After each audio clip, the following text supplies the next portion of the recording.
Aha. Yeah. 1, 2, 3, 4. Network is a spectacular film from the 70s, winning 4 Academy Awards, and it's been adapted into a play. And the Jericho Arts Center, one of my favorite venues, is actually producing the play adaptation of it. And we are clearly before the curtain goes up, and we're going to talk to Kathleen Duborg to find out about this adaptation at the Jericho Arts Center Network. So, since not everybody knows, what is the story of Network? So Network was a film that was made in 1976, written by Paddy Chayefsky. Sidney Lumet directed it. It won 4 Academy Awards, a very famous cast, and an incredible film of the time that was written as satire, basically, to send up corporate America and the ownership of moneyed, and the oil embargo was going on. There were a lot of things historically that were happening at the time. And so that was the movie, and it was a very, very famous big movie, famous for, of course, the "I'm mad as hell and I'm not going to take it anymore," which Peter Finch, the great English actor, took on Howard Beale, and incredible cast: William Holden and Faye Dunaway, and Beatrice Straight. And Beatrice Straight. When a movie is adapted into a play, a movie has dozens and dozens of scenes. However, a play traditionally has 1 or 2. So what has been like in this adaptation? How did they adapt it to the stage? Well, Lee Hall, who adapted it, he wrote Billy Bishop, not Billy Bishop, that's the famous Canadian pilot. John Gray. Billy Elliot. And so he created that into a film, and he loved the movie. Right. And so he adapted it, and it wasn't until later that Ivo Van Hove and the National came on board for that.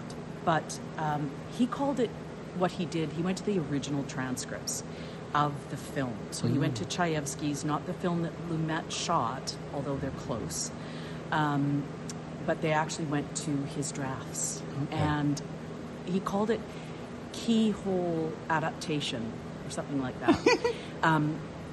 Somewhat like keyhole surgery. And he really wanted to bring the essence of these people, these characters, these ideas, this satire, which actually now sits somewhere into clairvoyance, quite frankly. And I think Lee Hall knew that.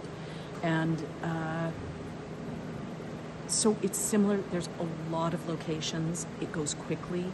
One of the challenges with this play that I think the initial production that it was adapted for, which was a multi-million-dollar production by Ivo Van Hove at the National, the film kit alone was $3 million.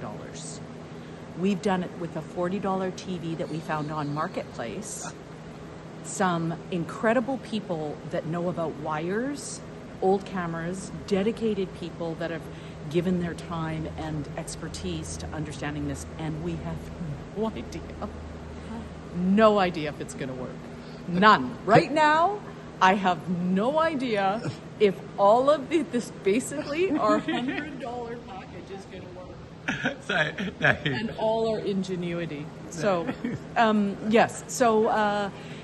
So it's a lot of locations. It's fast. That's one of the challenges. Then. It's multimedia as well. Well, it is. Because it's the world of TV. It's about the media. It's about journalism, and it's about media. Yeah. And it's really, I think, to be honest, where it lands today is about outrage journalism. It's about reality television. It's about surveillance, yes. And corporate television, too. Corporate television. It's like so about corporate television. 14 different channels all saying the exact same words. Oh, my goodness. Right. I mean, we just can't, the layer upon layer upon layer that keeps on, we come in face to face with in rehearsal about what happened. Oh, my gosh, when Colbert got thrown off, literally we were in auditions, right? And Howard Beale has a monologue saying, "This is the only, at least here we can tell the truth."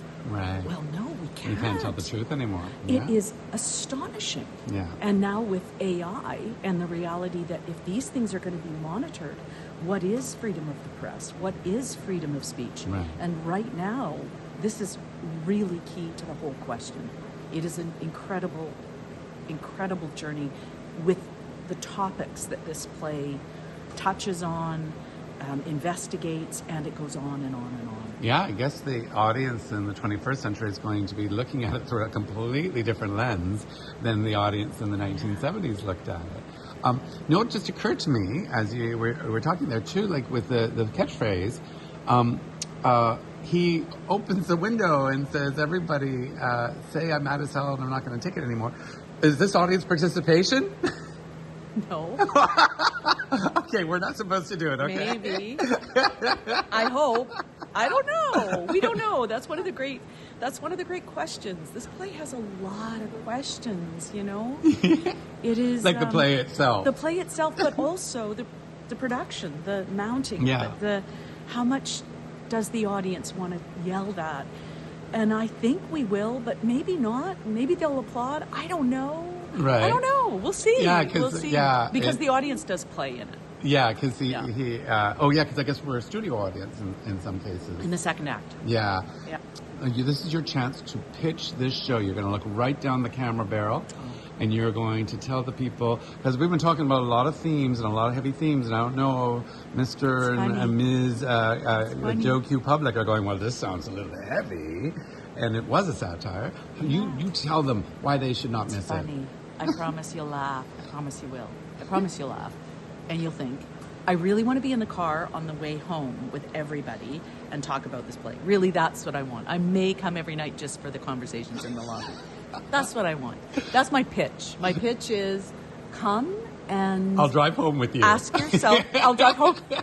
I'll drive home with you. And we can go for a drink or go for dinner or anything. And, okay, what's my pitch? I don't know. It is come to the show, and I think you'll be curious and interested and have fun. That's a great I'm not a very good pitch woman. No, I know. Nor I anchor always person. Thank you so much. Thank you. 1, 2, 3, 4.